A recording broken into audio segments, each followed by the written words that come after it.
Môj kolega vám povedal o politiky súdržnosti v takom širšom kontexte, v kontexte európskom, čiastočne načrtol aj kontext národný. Mojou úlohou v ďalšej prezentácii je povedať niečo o politike súdržnosti v kontexte slovenskom.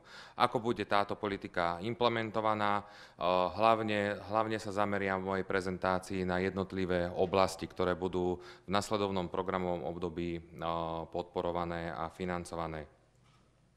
Vo svojej prezentácii kolega spomenul partnerskú dohodu Slovenskej republiky na roky 2014 až 2020 ako jeden strategický dokument, ktorý vychádza zo spoločného strategického rámca a vlastne rozmienia na drobnejšie definovaných 11 tematických cieľov, ktoré sú definované v strategickom referenčnom rámci. Partnerská dohoda, keď ju tak môžeme definovať, je niečo ako zmluva medzi Európskou komisiou a Slovenskou republikou. Partnerská dohoda je dokument, ktorý nahrádza národný strategický referenčný rámec, čo bol v podstate taký najvyšší strategický dokument v programovom období 2007 až 2013. V novom programovom období nebudeme mať národný strategický referenčný rámec, ale budeme mať partnerskú dohodu. Partnerská dohoda bola schválená Európskou komisiou 20. júna 2014. Tento dokument vlastne definuje prioritné oblasti investícií v sférach zamestnanosti, vzdelávania, dopravy, životného prostredia, výskumu a inovácií, podpory podnikateľského sektora a rozvoja vidieka. To budú teda také základné prioritné oblasti na tej najvyššej úrovni, ktoré budú podporované z operačných programov definovaných v partnerskej dohode. Tento dokument, partnerská dohoda, zároveň definuje štruktúru operačných programov a ich alokáciu. Čo sa týka celkovej alokácie na programové obdobie 2014 až 2020, tak na operačné programy partnerskej dohody je alokovaných celkovo 16 miliárd eur. Čiže v podstate také výstražné slová, ktoré sa hovorili, ako sa blížil koniec tohto programového obdobia a boli zrejme už prvé problémy s čerpaním, že pokiaľ nedočerpáme finančné prostriedky v aktuálnom programovom období, tak o to menej dostaneme v nasledujúcom období. Tak tieto slová sa v podstate nepotvrdili a Slovensku sa podarilo vyjednať väčší balík finančných prostriedkov na ďalšie programové obdobie.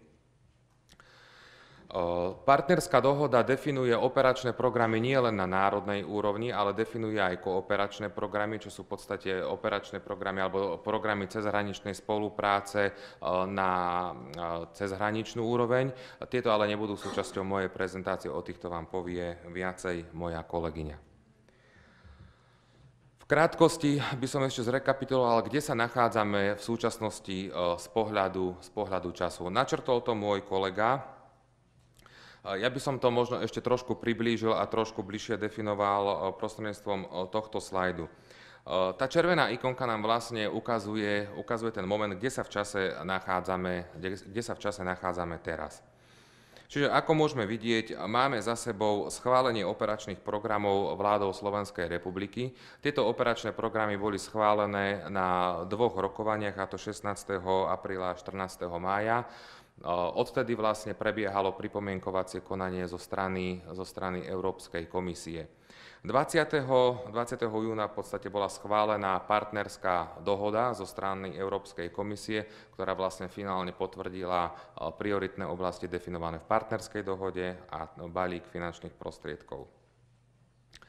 V priebehu septembra prebiehali negociačné rokovania jednotlivých riadiacich orgánov so zástupcami Európskej komisie k pripomienkam k návrhom operačných programov a v súčasnosti v podstate prebieha zapracovanie týchto pripomienok zo strany riadiacich orgánov a v priebehu mesiaca november a december očakávame, že postupne by jednotlivé operačné programy mohli byť schválené zo strany Európskej komisie a tým vlastne budú definitívne dané jednotlivé prioritné oblasti, jednotlivé špecifické ciele, nejaké indikatívne aktivity a oprávnení prijímatelia. Čo sa týka predpokladaných víziev, prvých predpokladaných víziev pre toto programové obdobie, tak očakávame ich, ako povedal už aj môj predrečník, najskôr niekedy v prvej polovici budúceho roka, možno v druhom kvartále budúceho roka by mohli byť vyhlásené prvé výzvy pre programové obdobie 2014-2020. Keďže toto programové obdobie začína v roku 2014, tak už vlastne budeme v tom čase vo fáze nejakého časového sklzu, čo sa týka čerpania, pretože bude finančné alokácie sú delené aj na roky a už v podstate budeme dobiehať čerpanie finančnej alokácie na rok 2014. V podstate až do konca roku 2015 sa budeme nachádzať v takom prechodnom alebo zdvojenom období, kedy ešte budú dobiehať projekty a výzvy zo starého programového obdobia a zároveň už budú, dúfame, bežať aj výzvy z nového programového obdobia. Čiže do konca roka 2015 toto obdobie bude charakteristické takým zdvojeným programovým obdobím a potom už v podstate by malo naštartovať plnohodnotné nové programové obdobie. Hovoríme o tom, že partnerská dohoda je ďalej rozpracovaná na operačné programy a definuje štruktúru operačných programov. Poďme sa teraz pozrieť, aké jednotlivé operačné programy budú toto programové obdobie k dispozícii, aká je na ne finančná alokácia a ktoré riadiace orgány, ktoré ministerstvá budú mať v gestii ich implementáciu. Na nasledovnom grafe môžeme vidieť vlastne štruktúru operačných programov, kde sú v skratkách napísané názvy operačných programov a v miliardách eur sú finančné alokácie na tieto operačné programy. Čiže pokiaľ môžeme vidieť, tak najväčšia finančná alokácia je znova na operačný program Integrovaná infraštruktúra, čo je v podstate pokračovateľom operačného programu Doprava z tohto programového obdobia. Druhý najväčší balík finančných prostriedkov, niečo vyše 3 miliárd eur, je na operačný program Kvalita životného prostredia. Na ostatné operačné programy je to rozdelené viac menej proporčne a najmenšie balíky finančných prostriedkov idú na operačný program Efektívna verejná správa a na operačný program Technická pomoc. V tomto grafe, vravím ešte raz, nie sú znázornené programy cezhraničnej spolupráce a ostatné kooperačné programy, o ktorých vám viacej povie moja kolegyňa. Tieto sú takisto definované v podstate v partnerskej dohode. Poďme sa teda pozrieť na jednotlivé operačné programy a povedať si viac o nich a hlavne o oblastiach, ktoré budú podporovať.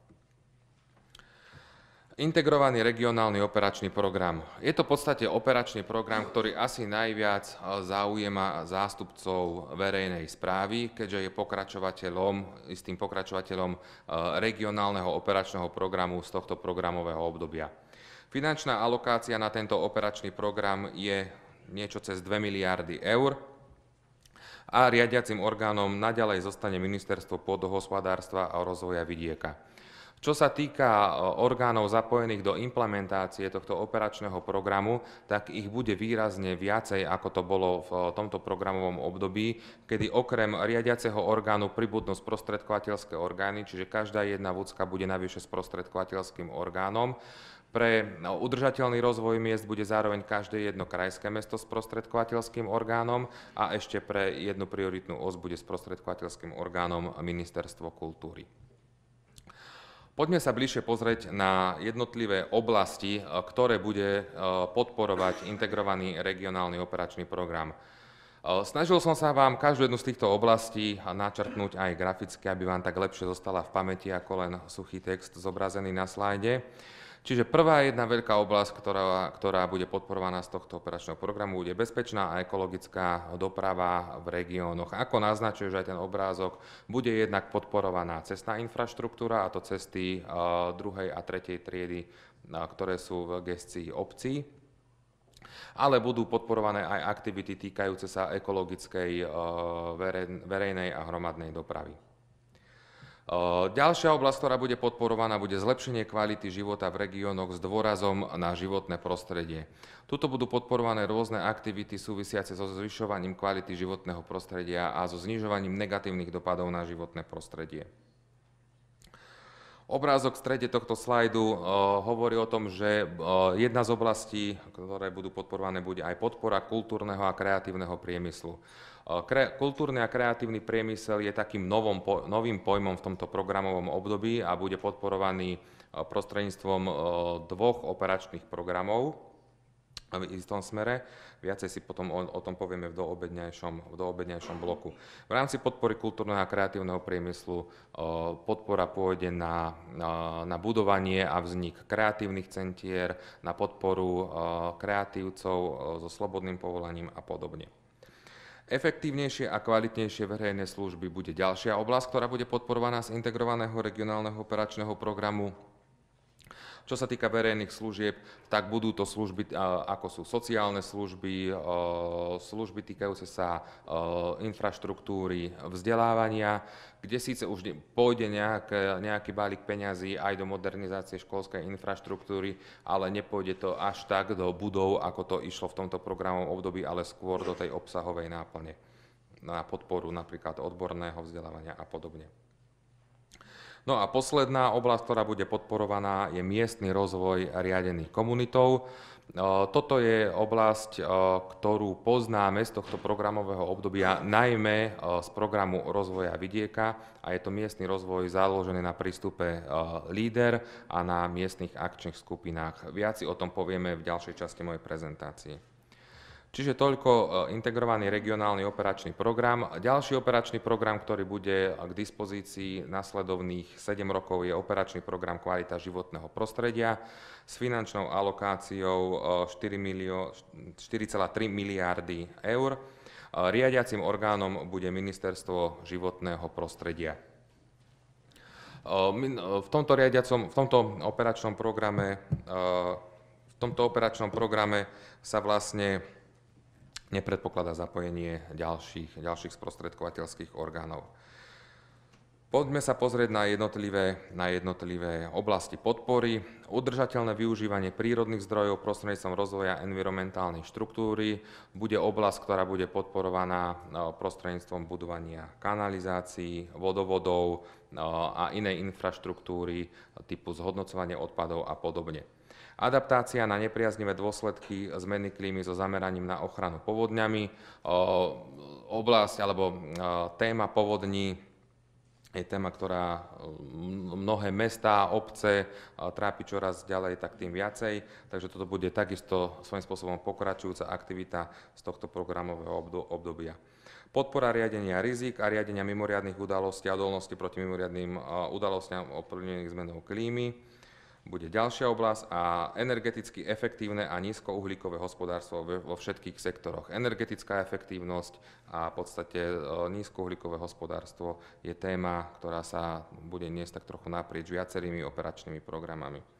Ďalší operačný program, ktorý je určený hlavne pre súkromný sektor, je operačný program Výskum a inovácie s alokáciou necelé 4 miliardy eur v gestii Ministerstva školstva, vedy, výskumu a športu. Tento operačný program je vlastne pokračovateľom dvoch operačných programov z tohto programového obdobia, a to je výskum a vývoj a konkurencieschopnosť a hospodársky rast. To budú vlastne aj dve základné oblasti podpory, ktoré bude tento operačný program podporovať. Výskum, vývoj a inovácie a posilnenie konkurencieschopnosti a rastu malých a stredných podnikov. Ďalej budeme mať operačný program Ľudské zdroje s alokáciou 2,4 miliardy eur v gestii Ministerstva práce, sociálnych vecí a rodiny, ktoré bude mať pod sebou viacero sprostredkovateľských orgánov a ktoré bude podporovať nasledovné oblasti. A to je oblasť vzdelávania, najmä podpora základných škôl, stredných škôl, vysokých škôl, vzdelávanie pedagogických zamestnancov a podobne, oblasť zamestnanosti, podpora zamestnateľnosti, znižovanie nezamestnanosti. Ďalej je to oblasť sociálneho začlenenia a takisto pokračujúcou aktivitou je integrácia marginalizovaných rómskych komunít a podpora technickej vybavenosti obcí s prítomnosťou marginalizovaných rómskych komunít. Operačný program Efektívna verejná správa je svojím spôsobom novým operačným programom, na ktorý je alokovaný 335 miliónov eur. Riadiacim orgánom bude Ministerstvo vnútra. A čo sa týka oblasti podpory, tak bude zameraný na posilňovanie inštitucionálnych kapacít a efektívnosti verejnej správy, a to formou skvalitňovania systémov, optimalizácie procesov, modernizácie riadenia ľudských zdrojov a podobne. Operačný program Integrovaná infraštruktúra, ako som naznačil, je operačný program, ktorý je svojím spôsobom pokračovateľom operačného programu Doprava. Má najvyššiu alokáciu 4,7 miliard eur. Je v gestii Ministerstva dopravy, výstavby a regionálneho rozvoja Slovenskej republiky. Čo sa týka oblasti podpory, tak je zameraný na cestnú infraštruktúru, železničnú infraštruktúru, infraštruktúru vodnej dopravy, infraštruktúru verejnej dopravy a možno málo kto by čakal pri názve tohto operačného programu. Súčasťou tohto operačného programu bude aj oblasť podpory informačnej spoločnosti.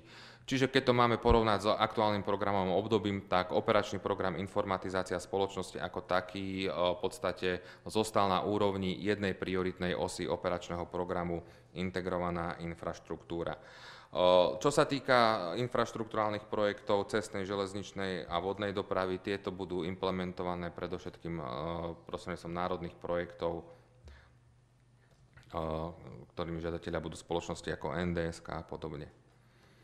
A posledný operačný program je program rozvoja vidieka s finančnou alokáciou 1,5 miliardy eur v gestii Ministerstva pôdohospodárstva a rozvoja vidieka. Je to takisto pokračujúci operačný program rozvoja vidieka, ktorý je zameraný najmä na podporu prenosu znalostí v poľnohospodárstve, lesnom hospodárstve, vo vidieckých oblastiach, na posilnenie životaschopnosti poľnohospodárskych podnikov, obnova a zachovanie vidieckých ekosystémov, podpora vidieckého turizmu, agroturizmu, takisto bude oblasťou, ktorá bude podporovať tento operačný program. Čiže svojím spôsobom čiastočne pôjde o aktivity, ktoré budú pokračované, ktoré budú podobné, ako to bolo v tomto programovom období. Čo je ale nové v tomto programovom období, čo sa týka celkového prístupu? Naznačil to už môj kolega. Integrovaný prístup k územnému rozvoju je prvok, ktorý bude v tomto programovom období ani nie tak úplne nový, ale skôr posilnený. Čo je to vlastne integrovaný prístup k územnému rozvoju? Tento integrovaný prístup k územnému rozvoju stojí vlastne na takých 4 základných pilieroch, alebo má také 4 základné prvky. Prvým je miestny rozvoj riadený komunitou. Miestny rozvoj riadený komunitou je to vlastne rozvoj miestnej ekonomiky využitím miestnych zdrojov a tento prístup je implementovaný prostredníctvom miestnych akčných skupín. Miestne akčné skupiny poznáme v podstate z programu rozvoja vidieka. Sú to nejaké združenia aktérov rozvoja v danom regióne, ktoré spájajú verejný sektor so súkromným sektorom a s neziskovým sektorom, a tak vlastne spoločne prispievajú k rozvoju daného regiónu. Územie miestnych akčných skupín v tomto programovom období budú definované ako vidiecké oblasti do 150, s hustotou do 150 obyvateľov na kilometrov štvorcový, s veľkosťou obyvateľov alebo s počtom obyvateľom od 10 do 150 tisíc obyvateľov, pričom budú vylúčené mesta nad 20 tisíc.